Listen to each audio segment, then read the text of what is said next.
Olá, cursistas! Estamos de volta para a nossa última aula. Vamos dar sequência aos nossos estudos da disciplina Português 2. Como já disse, é um prazer estar aqui com vocês. Além dessa videoaula, que apresentaremos todo o conteúdo programático do plano de ensino, vocês terão acesso à sala virtual dessa disciplina, onde poderá acessar a qualquer momento e em qualquer lugar o caderno didático ou a apostila, bem como outros textos teóricos e vídeos disponíveis. Nos fóruns de discussões, vocês poderão discutir, opinar, exemplificar, tirar as dúvidas, interagir com os colegas. Serão auxiliados por mim e pelo tutor presencial e pelo tutor à distância, naquilo que for necessário.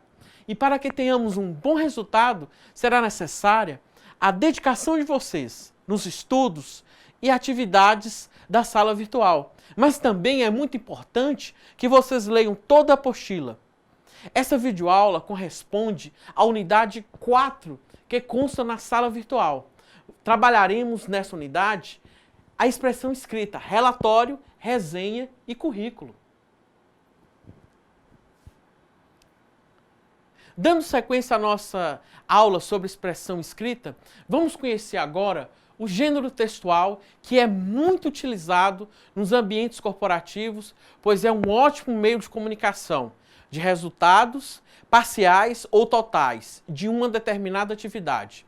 Experimento, projeto, ação, pesquisa ou outro evento, esteja finalizado ou ainda em andamento.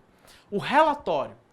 O relatório é um texto de natureza expositivo e informativo.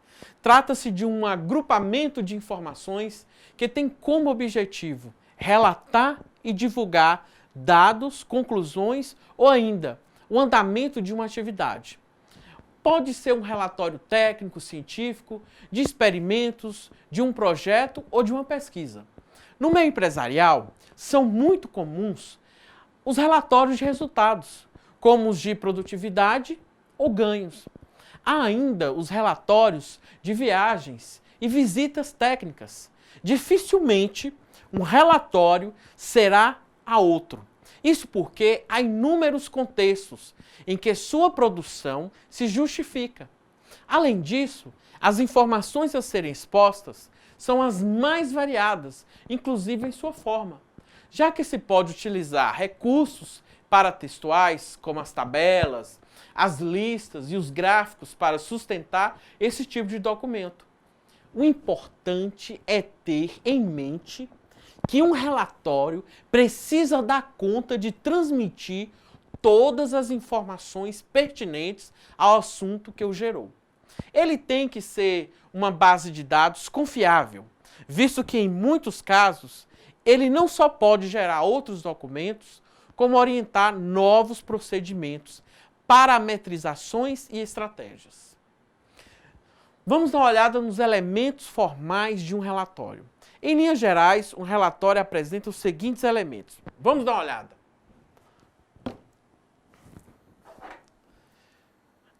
O primeiro momento, deve-se deixar claro que relatório será esse. E para isso, você usará a apresentação do relatório, que constará de capa e folha de rosto. Na sinopse, que é um pequeno resumo do que originou o relatório, você deverá colocar se é uma pesquisa, se é um projeto, um experimento. Na verdade, o que poderemos encontrar no corpo do texto.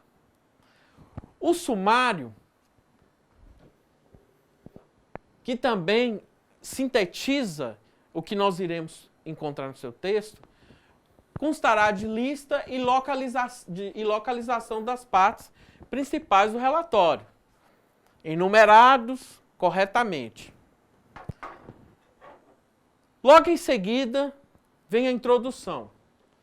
Na introdução, você deve colocar os objetivos desse relatório, a justificativa desse relatório, quais as hipóteses de resultado desse relatório, ou as avaliações desse relatório, porque depende do andamento do relatório.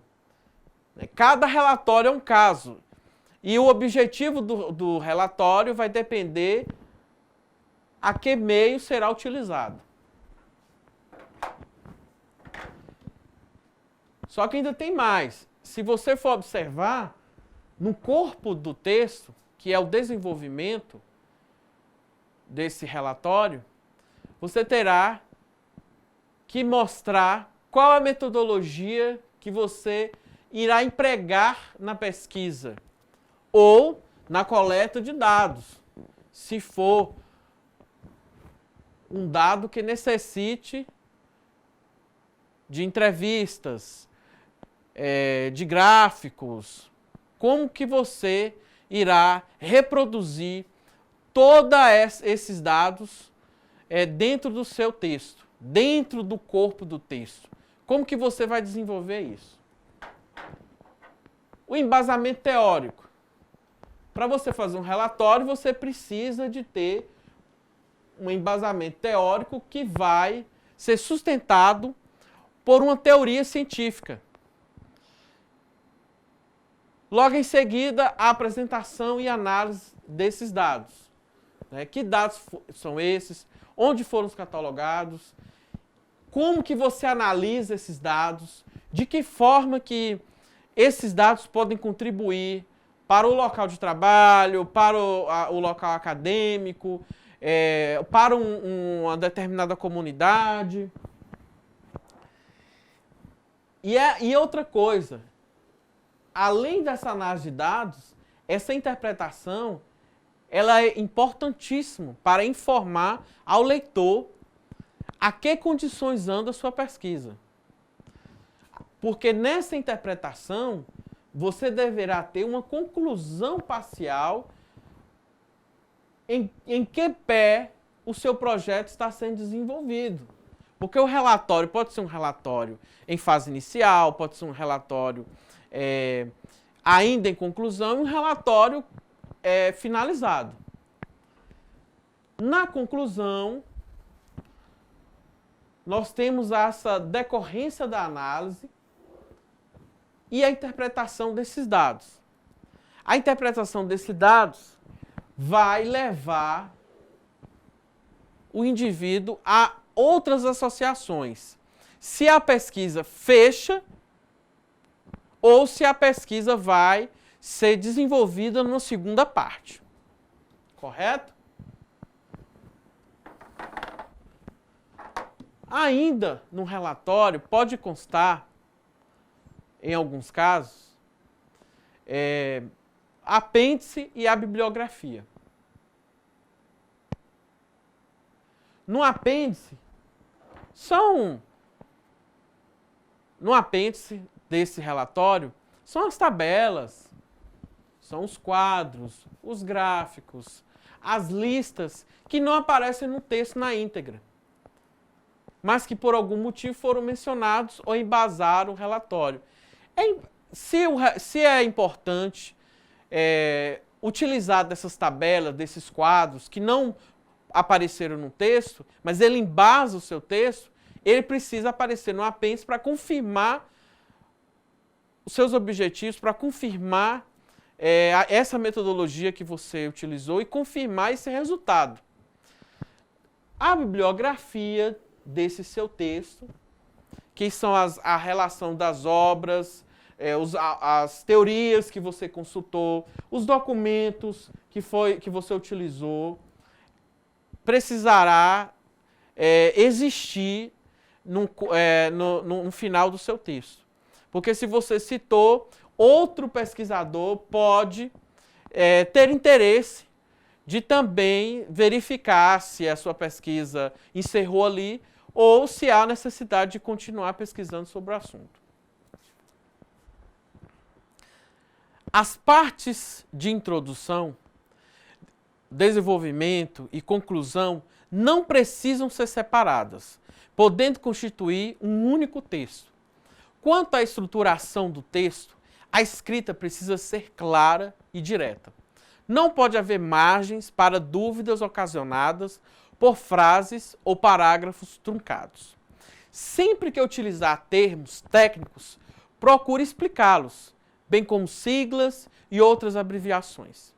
Em um relatório, deve sempre predominar o caráter científico, ou seja, nada de achismo. Tudo o que for sugerido, as avaliações e as conclusões, devem estar embasadas por dados e informações concretas. Se você utilizar gráficos, anexos, tabelas, confira os números e os textos, confrontando-os com os da pesquisa que realizou ou com os obtidos na observação feita. E a resenha? A resenha é uma interpretação minuciosa e detalhada do que você entendeu sobre determinada leitura. Você lê, interpreta, opina, impõe suas ideias e passa tudo isso para o papel. Diferente do resumo, que você deve colher os dados mais importantes da obra, uma cópia fiel do que está escrito, sem interpretação particular ou opinião. Todos que passam pelos bancos de uma universidade ou escola acabam se deparando com a necessidade de fazer uma resenha.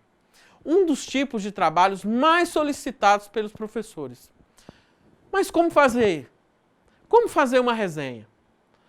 Como um gênero textual, uma resenha é um texto em forma de síntese, que expressa a opinião do autor sobre um determinado fato cultural, que pode ser um livro, um filme, peças teatrais, exposições, shows. O fato é que muitas pessoas chegam à faculdade sem saber como elaborar uma resenha com a mínima qualidade. O objetivo da resenha é guiar o leitor pelo emaranhado da produção cultural que cresce a cada dia e que tende a confundir até os mais familiarizados com todo esse conteúdo. Como uma síntese, a resenha deve ir direto ao ponto, mesclando momentos de pura descrição com momentos de crítica direta. O resenhista que conseguir equilibrar perfeitamente esses dois pontos terá escrito a resenha ideal. No entanto, sendo um gênero necessariamente breve, é perigoso recorrermos ao erro de sermos superficiais demais. Nosso texto precisa mostrar, ao lembrar as principais características do fato cultural, sejam elas boas ou ruins, mas sem esquecer de argumentar em determinados pontos e nunca usar expressões como eu gostei ou eu não gostei, pois essa é uma característica que o texto científico, aquele usado em TCC e artigos científicos, não precisa.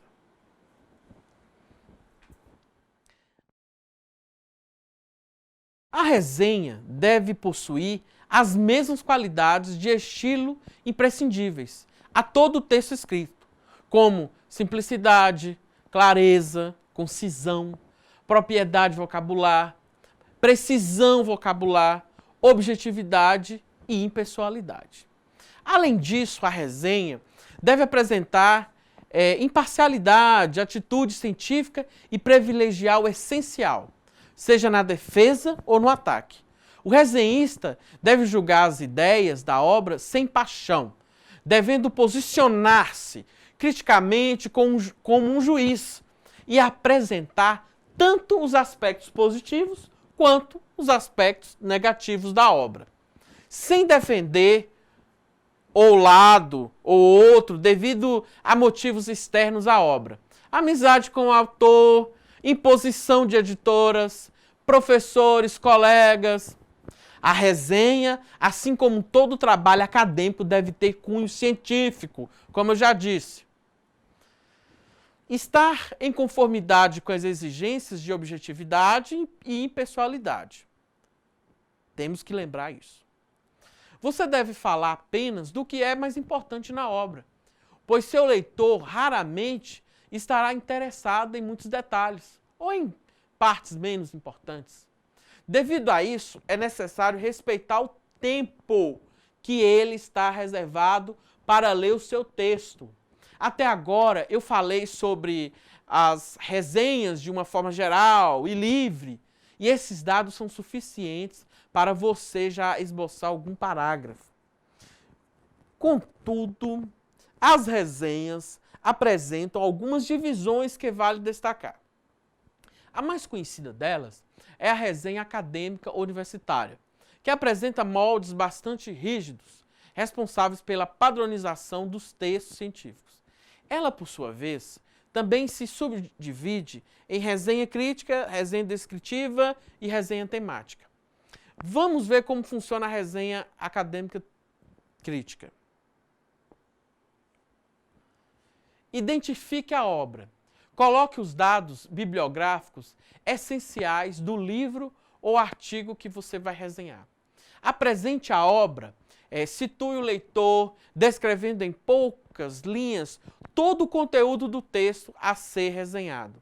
Descreva a estrutura, fale sobre a divisão em capítulos, em seções, sobre o foco narrativo ou até de forma sutil o número de páginas do texto completo. Descreva o conteúdo. Aqui sim utiliza de 3 a 5 parágrafos para resumir claramente o texto resenhado. Analise de forma crítica. Nessa parte, e apenas nessa parte, você vai dar sua opinião. Argumente baseando-se em teorias de outros autores, fazendo comparações, ou até mesmo utilizando-se de explicações que foram dadas em aula. É difícil encontrarmos resenhas que utilizam mais de 3 parágrafos para isso, porém não há um limite esclarecido e nem estabelecido. Dê asas ao seu senso crítico. Recomende a obra.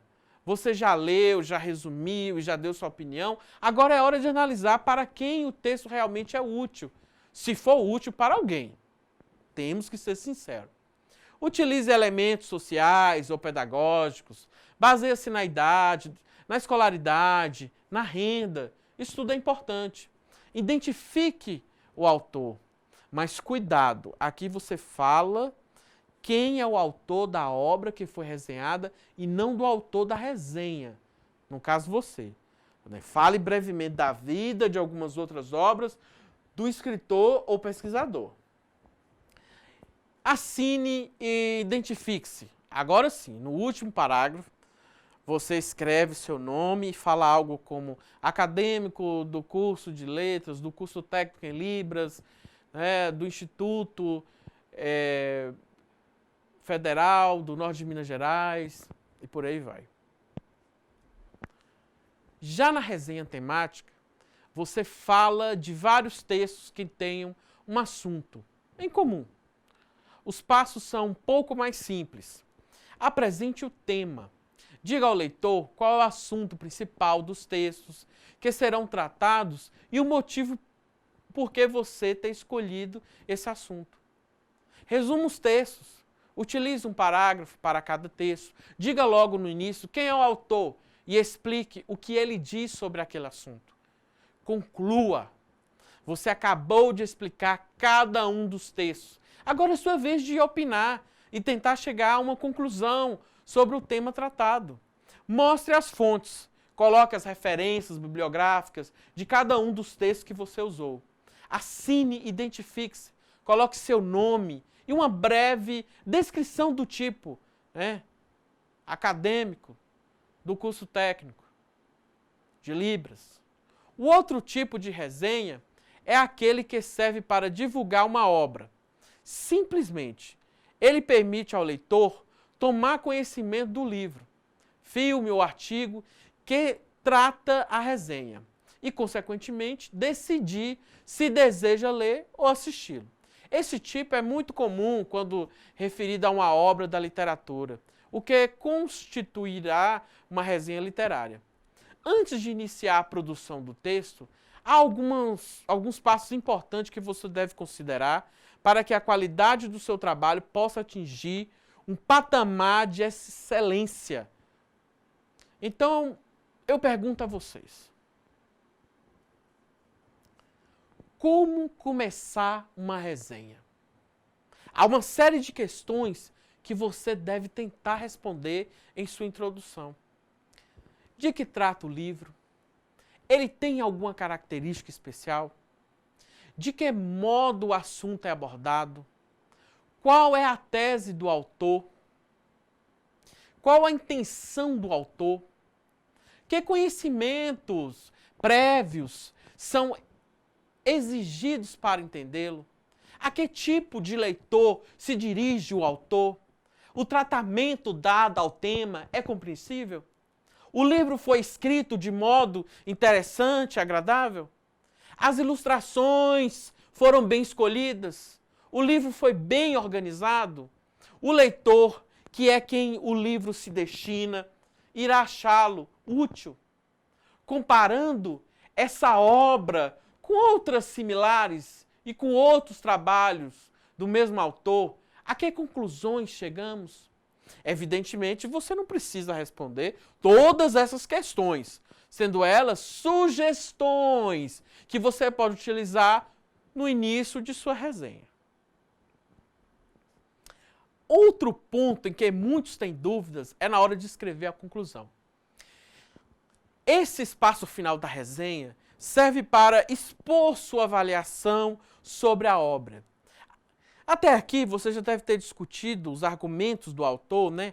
E como ele os defende. Assim como ter avaliado a qualidade e a eficiência de diversos aspectos do livro ou artigo. Agora é o momento de avaliar o trabalho como um todo, determinando coisas como se o autor conseguiu ou não atingir os objetivos propostos e se a obra contribui de maneira significante para a área de conhecimento da qual você faz parte. Ao escrever essa conclusão, você pode considerar as seguintes perguntas. A obra usa graus de objetividade ou subjetividade apropriados à proposta inicial do autor? O autor consegue manter um foco da obra sem incorrer em excessos de opinião própria ou falha de fontes que comprovem seus argumentos? Em algum momento, o autor deixa de considerar aspectos relevantes de sua área, como outros pontos de vista ou teorias contrárias a dele? O autor conseguiu atender aos objetivos a que se propôs ao iniciar a obra? Que contribuições a obra traz para a sua área de conhecimento ou grupo específico de leitores? É possível justificar o uso dessa obra num contexto em que foi indicada? Uma disciplina do curso técnico em Libras, por exemplo? Qual o comentário final mais importante que você faria a respeito dessa obra? Você tem sugestões para futuras pesquisas dessa área? De que maneira ler, assistir determinada obra e se essa obra contribuiu para a sua formação? Quantos parágrafos tem uma resenha? O tamanho do seu texto pode variar muito, principalmente de acordo com o material que você estiver resenhado. Por isso, não há regra quanto ao número de parágrafos. Mas se você estiver escrevendo uma resenha para a faculdade, para o curso técnico, por exemplo, dificilmente você deve pensar em menos do que 2 páginas do Word, o que daria entre 6 a 10 parágrafos aproximadamente. Quando falamos de texto acadêmico, pouca coisa muda em relação aos demais tipos de materiais. Livros, filmes, palestras, teatros. Você deve considerar, no entanto, que um texto acadêmico deve ser impessoal. Seus verbos nunca serão escritos em primeira pessoa. Eu, nós. Extermine. Leia mais. Aprenda a usar os verbos de modo impessoal. Portanto, ao resenhar este tipo de texto, siga as dicas já expostas nessas aulas, mas tenha um cuidado ainda maior com a linguagem e atente para as normas da ABNT. Fazer uma resenha parece muito fácil à primeira vista. Mas devemos tomar muito cuidado, pois dependendo do lugar, resenhistas podem fazer um livro mofar nas prateleiras ou transformar um filme em um verdadeiro fracasso. As resenhas são ainda, além de um ótimo guia para os apreciadores da arte em geral, uma ferramenta essencial para acadêmicos que precisam selecionar quantidades enormes de conteúdo em um tempo relativamente pequeno. Eu vou mostrar agora um exemplo para vocês sobre a resenha de um filme.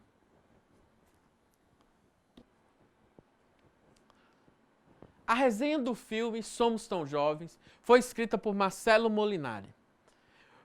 Fui enganado pelo trailer do Somos Tão Jovens. Não gostei muito do trailer e fui ver o filme com algum preconceito. Acabei surpreso com o resultado. Embora o filme não seja perfeito, ele apresenta uma narrativa sólida que obriga o espectador a pensar. Somos Tão Jovens mostra a história de Renato Russo. Somos Tão Jovens mostra a história de Renato Russo. O caminho mais fácil para contar a história seria realizar um filme biográfico padrão, contando o começo, meio e fim da vida do compositor.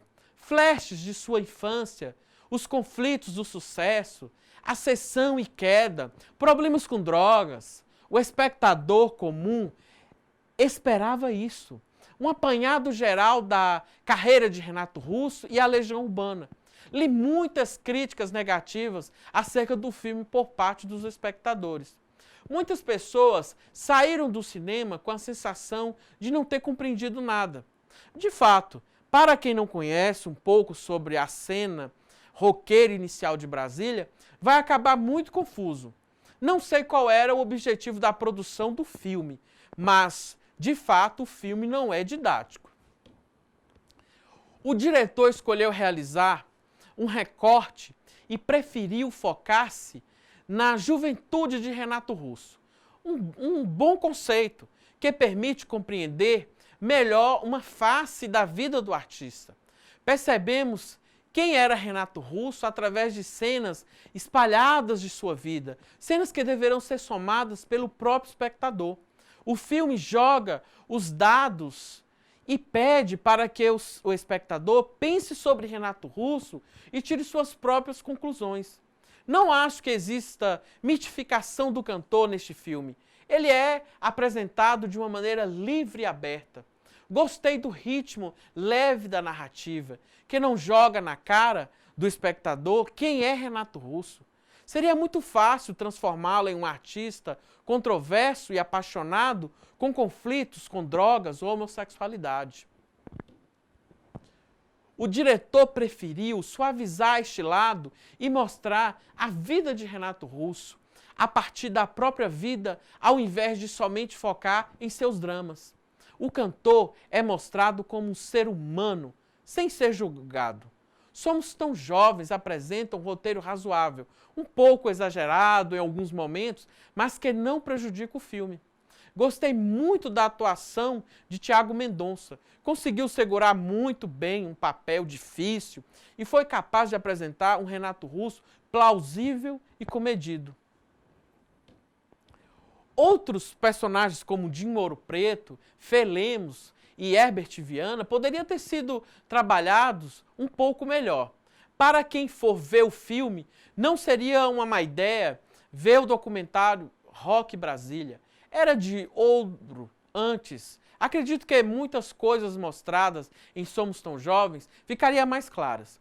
O filme dramatiza um bom momento do rock brasileiro, mesmo para quem não gosta tanto de Legião Urbana, como é meu caso. Vai poder visualizar como o movimento punk e depois o pós-punk estavam muito vivos em Brasília do começo dos anos 80. Somos Tão Jovens é um bom convite para questionarmos o que é rock brasileiro e a própria cultura brasileira. Vivemos em um universo cinematográfico dominado principalmente por filmes estrangeiros e, por vezes, ficamos presos a este mundo e suas questões. É bom ver um filme mais próximo de nós. Legião Urbana, Capital Inicial, Plebe Rude, são bandas de peso que continuam a influenciar Somos Tão Jovens. pode não ser perfeito, mas apresenta uma narrativa bem feita e questionadora. Vamos ver mais um gênero textual, o currículo? O currículo é uma palavra que vem do latim, curriculum vitae, que significa algo como trajetória de vida. A palavra já portuguesada, currículo, é um documento que apresenta o histórico de uma pessoa em relação às suas experiências profissionais, formação acadêmica e características pessoais. Currículo, ser ou não contratado, você certamente já deve ter elaborado o seu, ou então pelo menos ouvido falar neste documento de grande importância social. Isso porque um currículo bem elaborado pode ser a diferença entre alguém ser ou não contratado para uma vaga de emprego. Como a dinâmica do mercado de trabalho é cada vez mais acelerada, as empresas utilizam-no como o primeiro filtro para selecionar seus candidatos. É fato que você ainda está estudando justamente para aprimorar o seu histórico, mas é importante entender que além de demonstrar toda a bagagem e formação do candidato, um currículo também precisa ser muito bem elaborado. De nada adianta uma ótima formação ou experiência se sua apresentação no papel não refletir isso. Um currículo precisa ser bem escrito, deve relatar de fato quem você é, sem informações exageradas ou desnecessárias.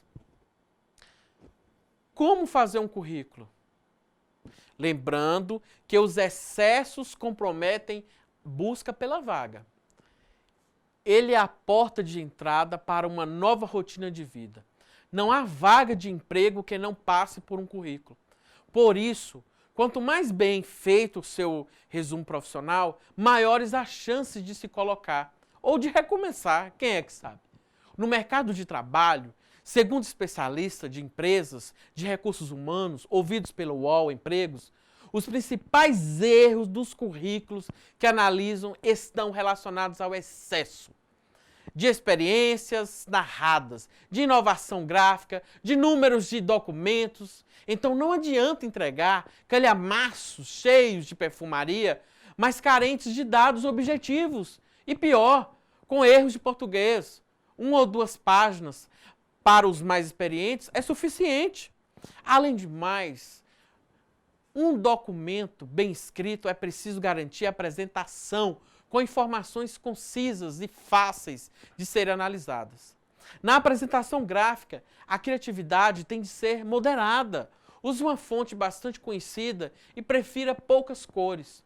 O selecionador pode imprimir o currículo em preto e branco e perder dados. Nos dados pessoais, não liste todos os seus números de documentos. O que tem de ter é nome, endereço, telefones atualizados, e-mail, data de nascimento e estado civil. Foto, se a vaga pedir. Não é levado a foto em consideração. Para economizar espaço, não é preciso iniciar com currículo vitae ou currículo. Pode começar diretamente pelo seu nome. Não é um erro, mas pode ajudar a dar uma boa impressão.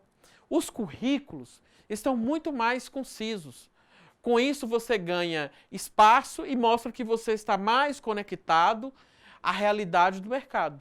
O uso de tópicos sempre facilita e ajuda quem tem dificuldade de escrever, porque dessa forma é possível resumir as atividades em pequenas frases.